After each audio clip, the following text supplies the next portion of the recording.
بسم اللہ الرحمن الرحیم الرحمن علم القرآن خلق الانسان علمہ البیان۔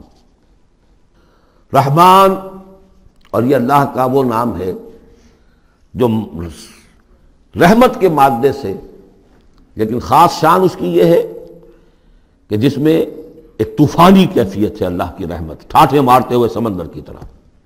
غضبان ہم پڑھ چکے ہیں 2 دفعہ، نہایت غضبناک، حضرت موسیٰ کے لیے لفظ آیا غضبان آصفہ۔ تو عرب کہے گا اگر بھوک سے مر رہا ہے انا جوعان، پیاس سے مر رہا ہے انا عطشان، تو رحمان کے وزن پر بہت مبالغہ ہوتا ہے، اور اس میں ایک شان ہوتی ہے جیسے کہ طوفانی شان، طوفان وہ بھی اسی میں ہے۔ الرحمن وہ ہستی کہ جس کی رحمت ٹھاٹھے مارتے سمندر کے مانند ہے۔ علم القرآن، اس نے قرآن سکھایا ہے۔ یعنی یہ کہ قرآن مجید کی عظمت کا تصور کرو، یہ اللہ کی رحمانیت کا مظہر عتم ہے، اس کی رحمت کی سب سے بڑی شان، اس کا مظہر عتم جو ہے وہ قرآن ہے۔ دوسری بات یہ، اللہ کے ناموں میں چوٹی کا نام رحمان ہے، بہت پسندیدہ۔ رحمت کی تو ضرورت ہر شخص کو ہے۔ حضور نے فرمایا میں بھی مستغنی نہیں۔ آپ نے ایک موقع پہ فرمایا کہ کوشش جنت میں صرف اپنے اعمال کی بنیاد پر نہیں جائے گا جب تک کہ رحمت خداوندی دستگیری نہ کرے۔ اور حضرت عائشہ سے ہے یہ روایت۔ حضرت عائشہ نے پوچھ لیا، ظاہر بات ہے میاں بیوی کے درمیان ایک بے تکلفی بھی ہوتی ہے کہ کیا حضور آپ بھی؟ آپ نے فرمایا ہاں میں بھی۔ الا ان یتغمدنی ربی برحمتہ، میں بھی جنت میں نہیں جا سکوں گا مگر اس صورت میں کہ میرا رب مجھے اپنی رحمت سے ڈھانپ لے۔ تو رحمان چوٹی کا نام ہے اللہ کے ناموں میں سے، اور جو علم اللہ نے دیا ہے انسان کو اس میں چوٹی کا علم قرآن ہے۔ ایک علم وہ ہے ریویلڈ نالج جس کی چوٹی یہ ہے، ایک علم ہے ایکوائرڈ نالج، رفتہ رفتہ انسان جا رہا ہے، لیکن سب سے اونچا علم، سب سے بڑا علم خلق الانسان، اسی نے انسان کو بنایا، اور اس کی کریشن کا کلائمیکس انسان ہے، تخلیق کی معراج انسان ہے۔ خلقتہ بیدیہ، اپنے دونوں ہاتھوں سے بنایا ہے، جس میں عالم امر اور عالم خلق جمع ہو گئے۔ اس سے آگے علمہ البیان، جو صلاحیتیں انسان کو دی ہیں ان میں چوٹی کی صلاحیت جو ہے بیان ہے۔ انسان کو کہا گیا حیوان ناطق، نطق، قوت بیان۔ اور یہ بات ہمیں معلوم ہے کہ یہ جو انسان کا جو برین ہے، ظاہر بات ہے گوریلاز میں بھی ہے، چمپینزیز میں بھی ہے، اور بھی حیوانات کے اندر بھی ہے، گھوڑے کا بھی برین ہے، لیکن یہ برین جیسے جیسے رفتہ رفتہ لوور اینیمل سے اوپر آپ آ کر دیکھتے ہیں، ہائیسٹ انسان کے اندر آ کر اس کا جو گرے میٹر ہے، وہ جو ہائیسٹ ایوالوڈ فارم ہے، اس میں مختلف ایریاز ہیں۔ یہ ویژن کا ایریا ہے، آنکھ سے جو انفارمیشن جا رہی ہے وہ پھر ڈسائفر ہوتی ہے گرے میٹر کے اس پچھلے حصے کے اندر، ہیئرنگ ایریا ہے۔ لیکن سب سے بڑا رقبہ جو ہے وہ ہے سپیچ سینٹر، اور اس کے 2 حصے ہیں، دوسرے کی بات سننا اور سمجھنا، پھر اپنی بات کہنا۔ یہ 2 ایسپیکٹس ہیں اس کے۔ تو سپیچ سینٹر، اس میں دونوں چیزیں آ جائیں گی، کلام کا فہم اور پھر کلام کو دوسروں تک پہنچانا۔ تو علمہ البیان، اللہ نے صلاحیتیں تو اور بھی دی انسانوں کو بہت سی، آنکھ بھی دی، کان بھی دیا، لیکن یہ آنکھ اور کان تو حیوانات میں بھی ہے، بلکہ بعض حیوانات کی بصارت ہم سے کہیں زیادہ آگے ہے۔ بعض حیوانات وہ ہیں کہ جنہیں روشنی کی بھی ضرورت نہیں دیکھنے کے لیے، بغیر اندھیرے میں بھی دیکھتے، ہم تو اندھیرے میں نہیں دیکھ سکتے۔ اس طرح کان، گھوڑے کا کان جو ہے اس کے کان کھڑے ہو جاتے ہیں اینٹنا کی طرح سے، اگر کہیں سے آہٹ ہو، جب یہ اپنے گھوڑ سوار نے کچھ نہیں دیکھا، نہ سنا ہے، لیکن ذرا سی آہٹ کہیں کہ گھوڑے نے سن لی۔ اس حوالے سے باقی چیزیں جو ہیں ان میں تو یہ کہ علیحدہ علیحدہ گنا جائے گا تو صلاحیتیں باقی شاید انسان سے بہتر بھی دوسرے حیوانات میں ہیں۔ سونگھنے کی صلاحیت کتے میں جتنی ہے، ہمارے پاس تو 1/100 بھی نہیں۔ حیوانات میں سونگھنے کا ایریا جو ہے وہ بہت بڑا ہوتا ہے برین کے اندر، وہ سونگ کر چیزوں کو اندازہ کرتے ہیں کھانے کی ہے کہ نہیں ہے۔ لیکن انسان کے ہاں آ کر ہائیسٹ لیول آف برین میں یہ اسپیچ سینٹر ہے۔ اب یہ جو 4 آیتوں سے 3 جملے بنے، الرحمن آیت 1 ہو گئی لیکن جملہ تو نہیں بنا۔ الرحمن مبتدا ہے، علم القرآن خبر ہے، جملہ اب بنا، تو جملے 3 ہوئے، الرحمن علم القرآن خلق الانسان علمہ البیان۔ اس کو جو ریشو پروپورشن کا قاعدہ ہوتا تھا نسبت و تناسب کا حساب میں ارتھمیٹک میں 3 ویلیوز دی گئی ہیں، چوتھی تلاش کرو۔ چوتھی ویلیو اس میں کیا ہے جو مضمر ہے، چھپی ہوئی ہے؟ انسان کو جو بہترین صلاحیت اللہ نے دی ہے قوت بیان، اس کا مصرف بھی ہونا چاہیے بہترین۔ اس کا بہترین مصرف یہ ہے کہ قرآن سمجھو اور سمجھاؤ، قرآن پڑھو اور پڑھاؤ۔ جیسے کہاوت ہے کہ توپ اس لیے نہیں بنتی کہ اس سے مکھیاں ماری جائیں، اسی طرح اتنی بڑی صلاحیت جو تمہیں اللہ نے دی ہے، اسی صلاحیت کو وکلاء استعمال کرتے ہو، جو اچھا آرگو کر سکے اس کی فیس بڑھتی چلی جاتی۔ ڈیماگوگ کوئی لیڈر ہے، بڑی اچھی تقریر کر سکتا ہے، وہ مرنے مارنے پر جو ہے مجمع کو آمادہ کر دے گا، لوگوں کو آمادہ کر دے گا، وہ اپنی گردنیں کٹوا دیں گے، لیڈر بن جائے گا۔ تو یہ صلاحیت جو ہے اس لیے نہیں ہے کہ تو دنیا میں لیڈریاں اپنی بناؤ اس کے ذریعے سے، اس کا مصرف کیا ہے؟ قرآن سمجھو اور سمجھاؤ۔ یہ ہے بیان، اللہ کا بیان۔ اس بیان کو سمجھنا، پہلے تو اسپیچ سینٹر کا وہ حصہ جو ہے اس کو سمجھے، اور پھر اسپیچ سینٹر کا جو دوسرا جو حصہ ہے وہ اس کو بیان کرے۔ چنانچہ اس کو کھول کر بیان کر دیا محمد رسول اللہ صلی اللہ علیہ وسلم نے۔ حدیث ہے آپ کی جس کے راوی ہیں عثمان ابن عفان۔ دیکھیے نام کے اندر بھی وہ قافیہ مل رہا ہے، الرحمن علم القرآن خلق الانسان علمہ البیان عن عثمان ابن عفان۔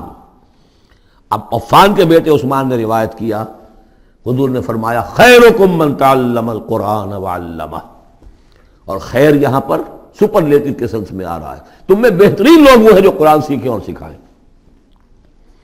اب سورہ قمر کے فوراً بعد یہ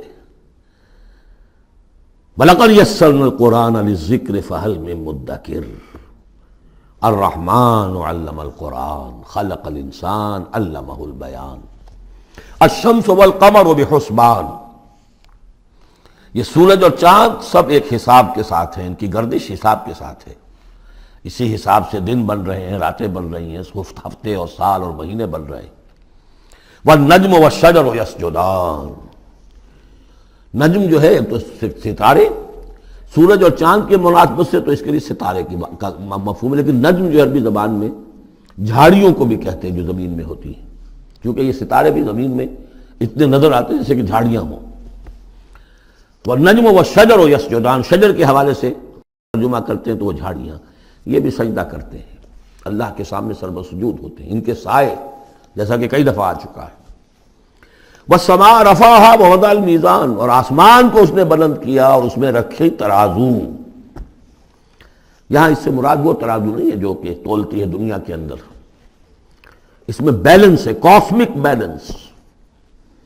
آسمان اور زمین کے اندر، آسمان میں جتنے اجرام سماویہ ہیں، ان کو جو چیز تھامے ہوئے ہے، قائم رکھے ہوئے ہے، وہ ایک بیلنس ہے۔ جو کشش ثقل ہے، ان کی مختلف، یہ سب ایک دوسرے کو کھینچ رہے ہیں، اور ادھر ادھر سے دونوں طرف سے جو کھینچ ہے وہ ہر کرے کو اپنی جگہ پر رکھے ہوئے ہیں۔ یہ بیلنس جب ذرا سا گڑبڑ ہوگا اور یہ کرے آپس میں ٹکرا جائیں گے، فاصلے ہی کہیں تو ہوتا ہے conversely proportional to the distance, لہذا وہ جو گریویٹیشنل فورس ہے، اگر ایک طرف سے ذرا فاصلہ کم ہو گیا، اس کا مطلب دوسری طرف بڑھ گیا، تلپٹ ہو جائے گا۔ تو یہ کاسمک بیلنس ہے۔ وَالسَّمَاءَ رَفَعَهَا وَوَضَعَ الْمِيزَانَ أَلَّا تَطْغَوْا فِي الْمِيزَانِ، دیکھو اس میزان میں، اس توازن میں، یہ جو بیلنس ہے یہاں کا، اس میں کوئی کمی بیشی نہ کرو، بد زیادتی کرو۔ وَأَقِيمُوا الْوَزْنَ بِالْقِسْطِ وَلَا تُخْسِرُوا الْمِيزَانَ، اور قائم رکھو وزن کو قسط کے ساتھ، عدل کے ساتھ، اور اس کے اندر کہیں کوئی کمی نہ کرو، نہ تطغوا نہ تخسروا، نہ کمی نہ زیادتی۔ کہیں فاصلہ بڑھ جائے گا تب بھی خرابی، کہیں فاصلہ کم ہو جائے گا تب بھی خرابی۔ وَالْأَرْضَ وَضَعَهَا لِلْأَنَامِ، الفاظ کی مناسبت سے بعض لوگوں نے سمجھا کہ ترازو ہی مراد ہے، تو ٹھیک ہے، اس میں کوئی حرج نہیں ہے اگر مراد لی جائے، لیکن ترتیب دیکھیے جس طرح یہ آ رہا ہے، الشمس والقمر بحسبان۔ اب اس کے حوالے سے یہ گویا کہ کاسموس کی بات ہو رہی ہے، اس کاسموس کی بات کے بعد نیچے اتر کے وَالْأَرْضَ وَضَعَهَا لِلْأَنَامِ، تدریجاً نیچے آ رہے ہیں، اور زمین کو ہم نے بنا دیا، رکھ دیا لوگوں کے لیے، پست کر دیا، ان کے قدموں میں بچھا دیا اپنی مخلوقات کے لیے۔ اور مخلوقات میں انسان بھی ہیں، جنات بھی ہیں۔ فیہا فاکہۃ، اس میں میوے ہیں، والنخل، اور کھجوریں ہیں، ذات الاکمام، جن پر کے غلاف چڑھے ہوتے ہیں، والحب ذو العصف، اور اناج ہے جس کے ساتھ بس بھی ہوتا ہے، والریحان، اس کے دو ترجمے ہیں، ایک تو یہ کہ اور خوشبودار پھول بھی ہیں، یا یہ کہ اور دوسری غذائیں بھی ہیں۔ فَبِأَيِّ آلَاءِ رَبِّكُمَا تُكَذِّبَانِ، عام طور پر جو ترجمہ ہے اس میں آلاء کا ترجمہ کیا گیا ہے نعمتیں، لیکن اصل میں یہاں نعمت، قدرت، ان دونوں کو جمع کیجیے۔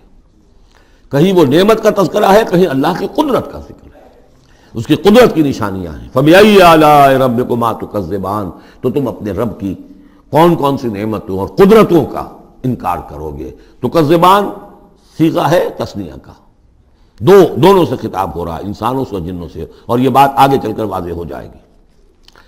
خلق الانسان من صلصال کالفخار، ہم نے بنایا انسان کو اس صلصال سے، اس سوکھی ہوئی خشک مٹی سے، وہ گارا سنا ہوا گورا، صلصال من حمئی مسنون، اور جب وہ اتنا سوکھ گیا کہ کھنکنے لگا، کالفخار، جیسے ٹھیکرا ہوتا ہے، اسے بنایا۔ وَخَلَقَ الْجَانَّ مِن مَارِجٍ مِّن نَار، اور جنات کو ہم نے بنایا آگ کی لپٹ سے، جس کو کہ ہم اس سے پہلے پڑھ چکے ہیں سورہ ہجر میں، نار السموم، لو جیسی ہوتی ہے جس کے اندر کی آگ ہوتی ہے۔ تو ایسے ہی وہ جو فلیم ہوتا ہے، شعلہ، اس کا ایک حصہ تو ہے جو نظر آتا ہے، اور ایک حصہ وہ جو نظر نہیں آتا۔ وہ جو اوپر کا حصہ ہے وہ ہے جہاں پہ سب سے زیادہ ہیٹ، ٹیمپریچر ہائیسٹ وہاں ہوتا ہے، وہ ہے مارج من نار۔ فَبِأَيِّ آلَاءِ رَبِّكُمَا تُكَذِّبَانِ، رب المشرقین و رب المغربین، وہ رب ہے مشرقوں کا بھی، دونوں مشرقوں کا اور دونوں مغربوں کا۔ یہ تسنیہ کی جو مناسبت سے یہاں پر مشرقین و مغربین کہا، کہیں مشارق والمغارب ہے، رب المشارق والمغارب، کہیں مشرق و مغرب ہے، اور یہ سب ٹھیک ہے، مشرق و مغرب واحد کی حیثیت سے بھی درست ہے۔ اور مشرقین اور مغربین، اس وقت کا جو مشرق ہے جہاں سورج نکل رہا ہے، اس کے مقابلے میں مغرب ہے جہاں وہ ڈوبے گا، لیکن وہی مغرب وہ مشرق ہے دوسرے، ہمارا جو پیچھے جو حصہ ہے گلوب کا، اس کا مشرق ہے، اور جو ہمارا مشرق ہے وہ اس کا مغرب ہے۔ تو دو مشرق دو مغرب۔ پھر یہ کہ ہر نقطہ جو ہے زمین پر وہ مشرق بھی ہے مغرب بھی ہے، کسی نہ کسی وقت وہاں پر سورج جو ہے طلوع ہو رہا ہے، کبھی وہاں پر غروب ہو رہا ہے، تو مشارق والمغارب۔ لیکن یہاں پر تسنیہ کی مناسبت سے رب المشرقین و رب المغربین، دونوں مشرقوں کا رب مالک اور دونوں مغربوں کا۔ فَبِأَيِّ آلَاءِ رَبِّكُمَا تُكَذِّبَانِ، مَرَجَ الْبَحْرَيْنِ يَلْتَقِيَانِ، اس نے چلا دیے دو دریا جو آپس میں ملے ہوئے بھی ہیں، بینہما برزخ لا یبغیان، لیکن ان کے مابین ایک ایسا پردہ حائل ہے کہ وہ ایک دوسرے میں گھستے نہیں ہیں، داخل نہیں ہوتے، اپنی حد کے اندر رہتے ہیں۔ یہ ہیں گرم روئیں چلتی ہیں ٹھنڈے پانی کے سمندر میں، یا جیسے کہ کابل پر نظر آتا ہے دو دریا چل رہے ہیں، دریائے سندھ کا پانی علیحدہ نظر آ رہا ہے اور دریائے کابل کا علیحدہ نظر آ رہا ہے، اور یہ اٹک پر نظر آتا ہے، اور کافی دور تک پھر یہ علیحدہ علیحدہ چلتے نظر آتے ہیں۔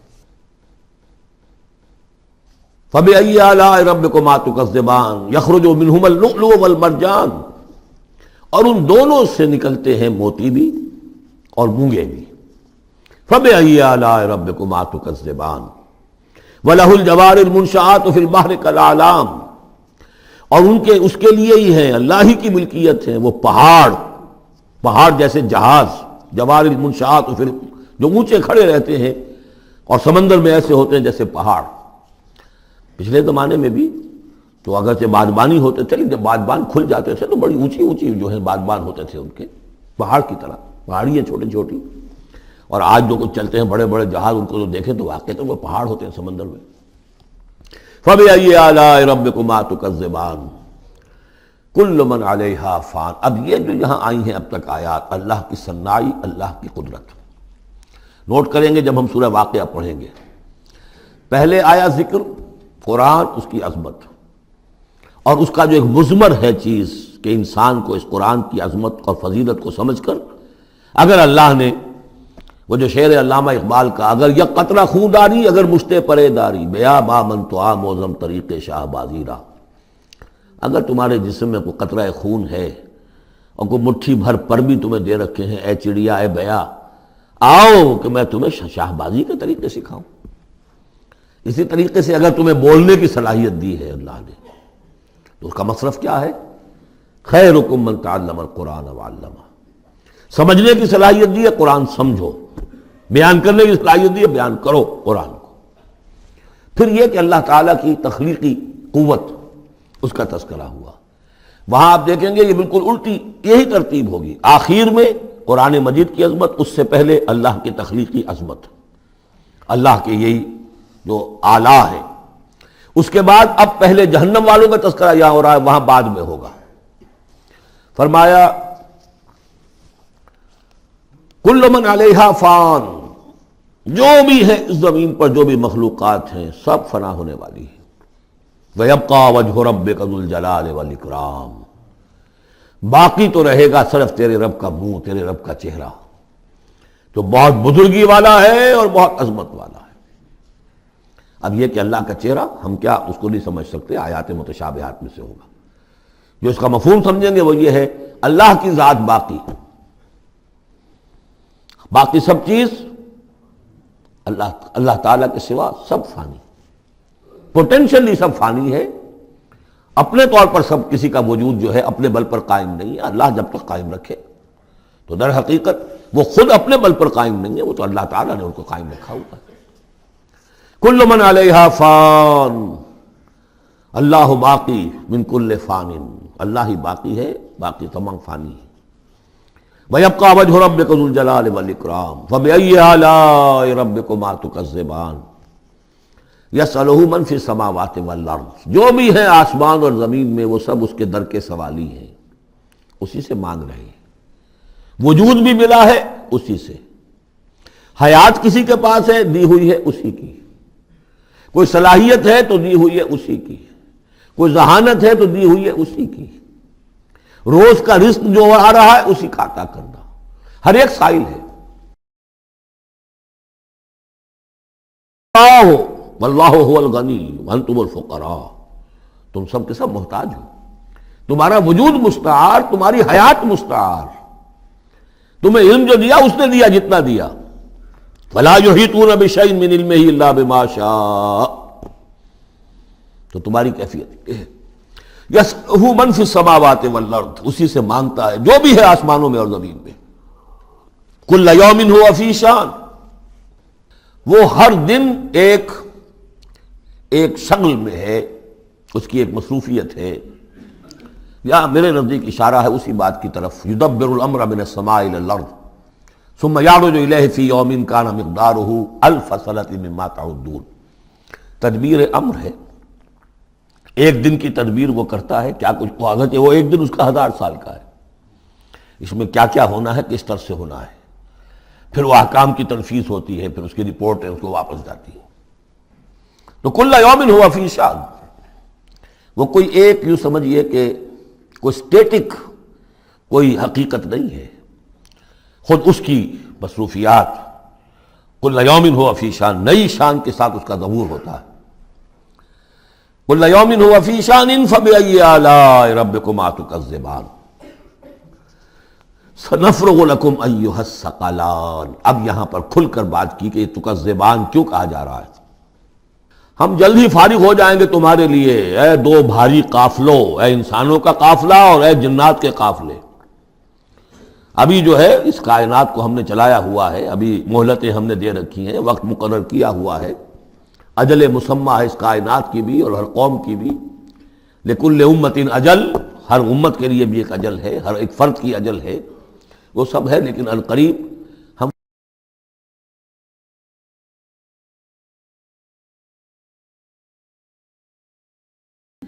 فَبِأَيِّ آلَاءِ رَبِّكُمَا تُكَذِّبَانِ، تو اے جنات اور اے انسانوں کی جماعتوں، تم اپنے رب کی کن کن نعمتوں کا اور کن کن صنائیوں کا، کن کن قدرتوں کا انکار کرو گے۔ یا معشر الجن والانس ان استطعتم ان تنفذوا من اقطار السماوات والارض فانفذوا لا تنفذون الا بسلطان فبأي آلاء ربكما تكذبان یرسل علیکما شواظ من نار ونحاس فلا تنتصران فبأی آلاء ربکما تکذبان صدق اللہ العظیم۔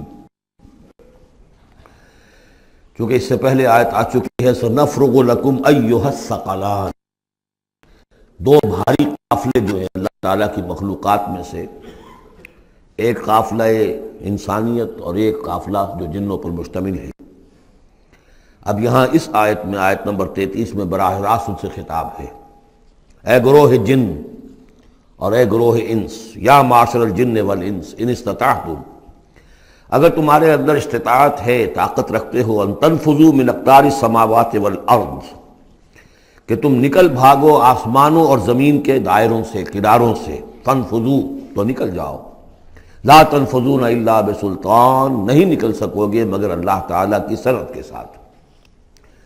یہ آیت مبارکہ مشکلات القرآن میں سے ہے، پوری طرح ہم شاید ابھی نہ سمجھ پائیں جب تک کہ اور ہمارا علم جو ہے کائنات کے بارے میں، کاسموس کے بارے میں اور علم بڑھ نہیں جاتا، لیکن یہ کہ عام طور پر یہ سمجھا گیا ہے کہ یہ انسان اور جن جو ہیں ایک حد تک ان کی رسائی ہے اس کائنات کے اندر، اس سے آگے نہیں۔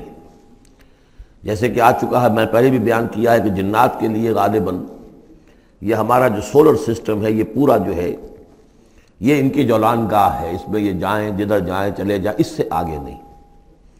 انسانوں کا معاملہ یہ ہے کہ وہ اس کے اندر بھی جو بھی فاصلہ طے کرتے ہیں، وہ ظاہر بات ہے کہ وہ اس کے لیے مشینیں ایجاد کر کے جہاں تک جا رہے ہیں، لیکن اس پورے سولر سسٹم تک بھی ان کی رسائی ممکن نہیں ہوگی۔ لیکن یہ کہ ایک گمان میرا ہے جو میں آپ کے سامنے پیش کر رہا ہوں کہ قرآن مجید جب آسمانوں اور زمین کی بات کرتا ہے تو وہ مراد ہوتی ہے کل کائنات، کل یونیورس، اور کل یونیورس کے کناروں سے نکل بھاگنا، اس کے کیا معنی ہے؟ اس کے معنی یہ ہے معدوم ہو جانا، یعنی یہ کہ جہنم میں پڑنے والے چاہیں گے کہ ہم معدوم ہو جائیں، کاش کہ جیسا کہ ہم نے پڑھا تھا سورہ نساء میں، فَكَيْفَ إِذَا جِئْنَا مِن كُلِّ أُمَّةٍ بِشَهِيدٍ وَجِئْنَا بِكَ عَلَىٰ هَٰؤُلَاءِ شَهِيدًا۔ اس روز انسان چاہیں گے کہ اس طرح زمین شق ہو جائے، وہ اس میں دھس جائے اور زمین اوپر سے برابر کر دی جائے، یہ تو ہوگا یوم الحساب کو۔ لیکن سوال یہ ہے کہ من اقطار السماوات والارض، تمام آسمانوں اور زمین کے کناروں سے نکل بھاگنا، معدوم ہونا، یہ بھی بس میں نہیں ہے۔ اللہ کے اذن سے ہی ہم بنے ہیں، ہمیں وجود عطا ہوا ہے، اور اللہ ہی کا اختیار ہے جو ہمیں معدوم کر سکتا ہے۔ ہم لاکھ چاہیں کہ معدوم ہو جائیں، معدوم نہیں ہو سکتے، یہ بھی ہمارے اختیار سے باہر ہے۔ اذن رب ہی ہو تو ہم معدوم ہوں، بغیر اذن رب۔ یہاں پر ویسے جو الا بسلطان، اللہ کا حکم، اللہ کی مرضی، اللہ کی سند، اس طرح کی کوئی بات ہے، اگرچہ عام طور پر بات وہ سمجھی گئی ہے جو پہلے میں نے بتایا ہے، میرا گمان یہ ہے واللہ عالم۔ بہرحال مشکلات القرآن میں سے ہے۔ فَبِأَيِّ آلَاءِ رَبِّكُمَا تُكَذِّبَانِ، تو تم اپنے رب کی کن کن نعمتوں اور کن کن صناعیوں اور کاریگریوں اور کن کی قدرتوں کا انکار کرو گے۔ یرسل علیکما شواظ من نار، تم پر پھینکے جائیں گے شعلے بھڑکتے ہوئے آگ کے، ونحاس، اور دھواں ملا ہوا، وہ آگ جس میں کہ دھواں ملا ہوا ہو، فلا تنتصران، پھر تم بدلہ نہیں لے سکو گے۔ فَبِأَيِّ آلَاءِ رَبِّكُمَا تُكَذِّبَانِ فَإِذَا انشَقَّتِ السَّمَاءُ، جب آسمان پھٹ جائے گا، فَكَانَتْ وَرْدَةً كَالدِّهَانِ، تو ایسے ہو جائے گا گلابی رنگ کا جیسے کہ تیل کی تلچھٹ ہوتی ہے، جب تیل کو صاف کیا جاتا ہے تو اس کے نیچے جو تلچھٹ رہ جاتی گلابی رنگ کی۔ فَبِأَيِّ آلَاءِ رَبِّكُمَا تُكَذِّبَانِ فَيَوْمَئِذٍ لَا يُسْأَلُ عَنْ ذَنبِهِ إِنسٌ وَلَا جَانٌ، تو اس روز کوئی پوچھنے کی ضرورت نہیں ہوگی ان کے گناہوں کے بارے میں، نہ انسانوں سے نہ جنوں سے۔ اللہ تعالیٰ پوچھے گا، حساب کتاب بھی ہوگا، لیکن یہ کہ اپنی جگہ پر ہر ایک کے چہرے پر لکھا ہوگا اس کا انجام۔ بل الانسان علی نفسہ بصیرہ، چنانچہ کئی جگہ قرآن مجید میں نقشہ کھینچا گیا ہے، میدان قیامت میں جب لوگ کھڑے ہوں گے، کچھ لوگوں کے چہرے تر و تازہ ہوں گے، کچھ لوگوں کے اوپر مردنی چھائی ہوئی ہوگی، جس کی مثال بہترین ہوتی ہے ہائی سکولز کے اندر۔ ہر سال جب ڈکلیئر کرتے ہیں امتحان، سالانہ امتحان کا نتیجہ، تو جب کھڑے ہوتے ہیں طالب علم سننے کے لیے، تو بعض لوگوں کے چہروں کے اوپر لکھا ہوتا ہے کہ یہ فیل ہونے، اس لیے کہ انہیں معلوم ہے لکھ کر کے آئے تھے ہم، اور بعض کے چہرے تر و تازہ ہوتے ہیں، انہیں اگر فکر ہوتی ہے تو اس کی کہ میں فرسٹ آتا ہوں یا نہیں آتا، بس اس کی تشویش ہو سکتی ہے، لیکن یہ کہ انہیں کوئی اندیشہ یہ نہیں ہوتا کہ وہ فیل ہو جائیں گے۔ تو فَيَوْمَئِذٍ لَا يُسْأَلُ عَنْ ذَنبِهِ انس ولا جان، اس دن پوچھا جانا ضروری نہیں ہوگا کسی سے بھی، نہ جن سے نہ ان سے، ان کے گناہ کے بارے میں۔ فَبِأَيِّ آلَاءِ رَبِّكُمَا تُكَذِّبَانِ يُعْرَفُ الْمُجْرِمُونَ بِسِیمَاهُمْ، پہچان لیے جائیں گے مجرم اپنے چہروں سے، چہرے ان کے اترے ہوئے ہوں گے، انہیں تو معلوم ہوگا۔ یعرف المجرمون بسیماہم فیؤخذ بالنواصی والاقدام، پھر ان کو پکڑا جائے گا ان کی پیشانی کے بالوں سے اور پاؤں سے، یعنی ہر ایک کو کوئی فرشتہ جو ہے وہ ادھر سے اس کی پیشانی کے بال پکڑے گا اور ادھر سے اس کی ٹانگیں پکڑ کر ٹاس کرے گا اسے۔ فَبِأَيِّ آلَاءِ رَبِّكُمَا تُكَذِّبَانِ هَٰذِهِ جَهَنَّمُ الَّتِي يُكَذِّبُ بِهَا الْمُجْرِمُونَ، جب پھینکا جائے گا اسے جہنم، یہ ہے وہ جہنم کہ جس کو جھٹلاتے رہے تھے وہ لوگ کہ جو جھٹلانے والے تھے۔ هَٰذِهِ جَهَنَّمُ الَّتِي يُكَذِّبُ بِهَا الْمُجْرِمُونَ، جسے مجرم گناہ گار جھٹلاتے رہے۔ یطوفون بینہا و بین حمیم آن، اب وہ چکر لگاتے رہیں گے، اس آگ سے نکلیں گے، پانی پینا چاہیں گے تو وہ پانی کھولتا ہوگا، حمیم آن، کھولتے پانی کے اور اس آگ کے درمیان۔ فَبِأَيِّ آلَاءِ رَبِّكُمَا تُكَذِّبَانِ، اب یہ تو اہل جہنم کا انجام ہے جو یہاں بیان ہو گیا۔ یہاں جنتیوں کے انجام سے پہلے ان کا بیان ہے، سورہ واقعہ میں پہلے جنتیوں کا بیان آئے گا اور پھر اہل جہنم کا بیان آئے گا، ترتیب عکسی۔ وَلِمَنْ خَافَ مَقَامَ رَبِّهِ جَنَّتَانِ، اور جو بھی اپنے رب کے حضور میں کھڑے ہونے سے ڈرتا رہا، لرزا و ترسا رہا، اس کے لیے دو جنتیں ہیں۔ یہ دو جنتیں کیوں کہی گئی؟ اس کے لیے جو توجیہ میری سمجھ میں آئی ہے اس میں مجھے خاصا اطمینان ہے، انشراح ہے کہ جنتیں جو جنوں کے لیے ہوں گی وہ علیحدہ جنت ہے، انسانوں کے لیے علیحدہ ہے۔ ظاہر بات ہے دونوں کے احساسات جدا ہیں، دونوں کے ذوق جدا ہیں، دونوں کے مذاق جدا ہیں، لہذا ایک جنت ہے کہ جو انسانوں کے لیے ہے اور ایک جنت ہے کہ جو جنات کے لیے ہے۔ ایک ہی طرح کی چیزیں ان دونوں کے لیے پلیزنٹ اور ان دونوں کے لیے جو ہو سکتی ہیں مسرت اور سرور آمیز، وہ ایک طرح کی نہیں ہو سکتی، ان کے تقاضے مختلف ہوں گے۔ تو لمن خاف، جو ڈرنے والے ہیں ان کے لیے جنتیں فراہم کر دی اللہ نے، وہی تسلیہ کا صیغہ ہے چونکہ یہاں جنوں اور انسانوں سے خطاب ہو رہا ہے مسلسل۔ یہ جو جنتان ہوں گی یہ ابتدائی جنتیں جن کا ذکر یہاں ہو رہا ہے، اس کے بعد دو اور جنتیں ہوں گی۔ تو جنتیوں کے دو درجے ہیں، ان میں جنات بھی ہوں گے انسان بھی ہوں گے، تو چار ہو گئے۔ کمتر درجے کے جنتی انسان اور جن دو، اور برتر درجے کے جنتی انسان اور جن دو، تو دو اور دو چار۔ تو یہاں پر اس سورہ مبارکہ میں جنتوں کا ذکر ہے۔ پہلے یہ کمتر درجے کے جنتیوں کا ذکر ہو رہا ہے۔ وَلِمَنْ خَافَ مَقَامَ رَبِّهِ جَنَّتَانِ فَبِأَيِّ آلَاءِ رَبِّكُمَا تُكَذِّبَانِ ذَوَاتَا أَفْنَانٍ، اس کی بہت سی شاخیں ہوں گی اس جنت کی۔ فَبِأَيِّ آلَاءِ رَبِّكُمَا تُكَذِّبَانِ فِيهِمَا عَيْنَانِ تَجْرِيَانِ، ان دونوں میں چشمے ہیں۔ اب عینان، ایک ایک جنت میں ایک ایک چشمہ ہے جو بہہ رہا ہے۔ فَبِأَيِّ آلَاءِ رَبِّكُمَا تُكَذِّبَانِ، اپنے رب کی کون کون سی نعمتوں کو جھٹلاؤ گے۔ فِيهِمَا مِن كُلِّ فَاكِهَةٍ زَوْجَانِ، اور ان دونوں میں ہر طرح کے جو میوے ہیں ان کی دو دو قسمیں ہیں، جوڑے ہیں۔ فَبِأَيِّ آلَاءِ رَبِّكُمَا تُكَذِّبَانِ مُتَّكِئِينَ عَلَىٰ فُرُشٍ بَطَائِنُهَا مِنْ اسْتَبْرَقٍ وَجَنَى الْجَنَّتَيْنِ دَانٍ، اور وہ وہاں تکیہ لگائے ہوں گے، سہارا لگائے ہوں گے ایسے فرشوں پر کہ جن کے استر بنے ہوئے ہوں گے گاڑھے ریشم کے، استر ہوں گے گاڑھے ریشم کے، تو جو ان کا اصل جو اوپر کا حصہ ہوگا وہ کس شے کا ہوگا، گویا کہ وہ تمہارے تصور سے باہر ہے۔ وَجَنَى الْجَنَّتَيْنِ دَانٍ، اور دونوں جو باغ ہیں دونوں جنتوں کے، ان کے جو پھل ہیں میوے وہ جھک رہے ہوں گے، نیچے کو ہوں گے، تاکہ آرام سے جنتی جو ہے جو چاہے حاصل کر لے۔ فَبِأَيِّ آلَاءِ رَبِّكُمَا تُكَذِّبَانِ فِيهِنَّ قَاصِرَاتُ الطَّرْفِ، ان جنتوں میں ہوں گی وہ عورتیں کہ جن کے نگاہیں نیچے جھکی ہوئی ہوں گی۔ عورت کے اندر شرم اور حیا جو ہے اس کا خاص زیور ہے، یہ خود اس کے حسن کا ایک حصہ ہے۔ تو نگاہوں کا نیچا ہونا یہ اصل میں حیا اور شرم کی علامت ہے، نیچے نگاہ والی۔ لم یطمثن انس قبلہم ولا جان، ان کو چھوا نہیں ہوگا اس سے پہلے نہ کسی انسان نے نہ جن نے، ان سے پہلے۔ یعنی ظاہر بات ہے کہ جو جنوں کی جنت ہے اس میں ان کی مناسبت سے ان کے لیے بیویاں ہوں گی، اور جو مردوں کی انسانوں کی جنت ہے ان کے لیے ان کی مناسبت سے ہوں گی، اور وہ جو ہوں گی جو جنت جو جنات کی ہے ان میں جو بھی ان کے لیے ہوں گی ان کی بیویاں انہیں بھی کسی جن نے پہلے چھوا نہیں ہوگا، اور اسی طرح انسانوں کے لیے جو جنت ہوگی اس میں جو ان کو بیویاں دی جائیں گی ان کو کسی انسان نے پہلے نہیں چھوا ہوگا۔ فَبِأَيِّ آلَاءِ رَبِّكُمَا تُكَذِّبَانِ كَأَنَّهُنَّ الْيَاقُوتُ وَالْمَرْجَانُ، وہ جو ہوں گی بیویاں دی جائیں گی ان جنتوں میں وہ ایسے ہوں گی جیسے لال اور مونگے۔ فَبِأَيِّ آلَاءِ رَبِّكُمَا تُكَذِّبَانِ هَلْ جَزَاءُ الْإِحْسَانِ إِلَّا الْإِحْسَانُ، کیا احسان کا، بھلائی کا، نیکی کا بدلہ احسان اور بھلائی کے سوا بھی کچھ ہو سکتا ہے؟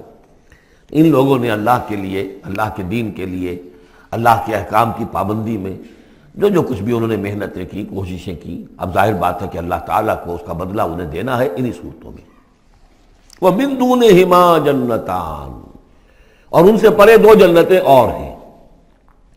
اب اس میں مفسرین کے مختلف اقوال ہیں، پہلی جنتیں کن کی ہیں، دوسری جنتیں کن کی ہیں، اس لیے کہ اس کے لیے دو الفاظ جو آئیں گے سورہ واقعہ میں آئیں گے کہ ایک اصحاب الیمین ہے اور ایک مقربون ہے۔ ایک وہ ہے جو آگے اللہ کے بہت ہی مقرب بارگاہ ہو جاتے ہیں، اولئک المقربون، اور ایک وہ ہیں کہ جو داہنے والے ہیں، اور ایک ہے شمال والے۔ تو ایک تو ہے بنیادی، یہ گمراہ تھے، یہ جہنمی، یہ نیک تھے، اور یہ جو ہے جنتی ہیں، لیکن ایک ہے بہت آگے والے، فالسابقون السابقون اولئک المقربون، وہ لوگ جو آگے نکل جانے والے ہیں، وہ جو بلند تر نیکیوں والے ہیں، بلند تر مقامات والے ہیں۔ جیسے کہ سورہ توبہ میں ہم نے پڑھا تھا والسابقون الاولون من المہاجرین والانصار والذین اتبعوہم بإحسان، تو دو درجے ہو گئے تھے۔ تو اس طرح یہاں پر جو میرے نزدیک پہلی جنتوں کا تذکرہ جو ہے وہ در حقیقت ہے جو کم تر جنتی ہیں، اصحاب الیمین، اور اب جو تذکرہ ہو رہا ہے وہ ہے جنت ان کی کہ جو مقربین بارگاہ ہیں، سابقین۔ وَمِن دُونِهِمَا جَنَّتَانِ، اور ان دونوں کو پرے اور دو جنتیں ہوں گی۔ فَبِأَيِّ آلَاءِ رَبِّكُمَا تُكَذِّبَانِ، یہ بھی دو ہوں گی، ایک جنات کے لیے اور ایک انسانوں کے لیے۔ مُدْحَامَّتَانِ، بڑے گہرے سبز رنگ کی جنتیں ہوں گی، سبز کاہی جسے ہمارے ہاں کہا جاتا ہے، گہرا سبز، سیاہی مائل سبز، اتنی گہرا سبز ہو کہ سیاہی مائل ہو جائے۔ یہ میں ابھی عرض کروں گا، اس کی ایک خاص پس منظر ہے۔ فَبِأَيِّ آلَاءِ رَبِّكُمَا تُكَذِّبَانِ فِيهِمَا عَيْنَانِ نَضَّاخَتَانِ، اس میں دو چشمے ہیں ابلتے ہوئے۔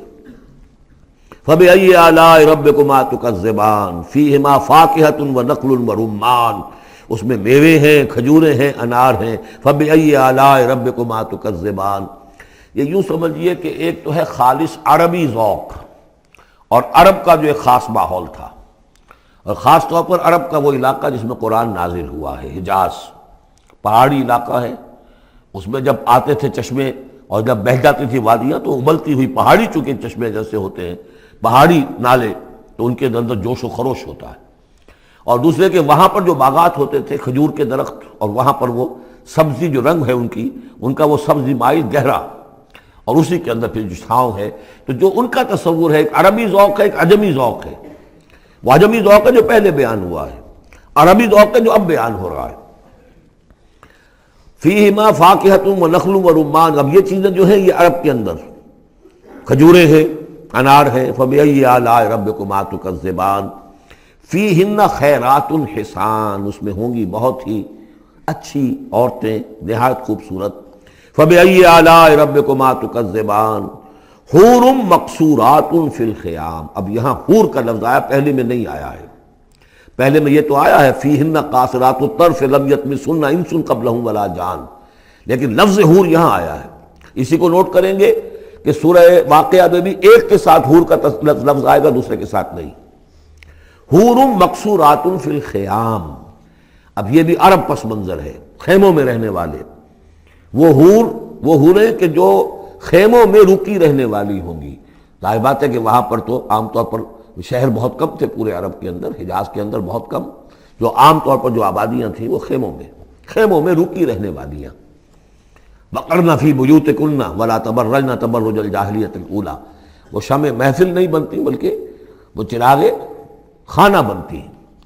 حور مقصورات فی الخیام فبأی آلاء ربکما تکذبان لم یطمثہن انس قبلہم ولا جان، نہیں انہیں چھوا ہوگا ان سے پہلے نہ کسی انسان نے اور نہ کسی جن نے۔ یہ ان دونوں کے میرے نزدیک علیحدہ علیحدہ، جنات کی جو جنت ہے اس میں جو ان کے لیے عورتیں اور بیویاں فراہم کی جائیں گی انہیں کسی جن نے نہیں چھوا ہوگا ان سے پہلے، اور جو انسانوں کے لیے جنت ہوگی وہاں جو انہیں بیویاں دی جائیں گی اور حوریں دی جائیں گی انہیں کسی انسان نے نہیں چھوا ہوگا۔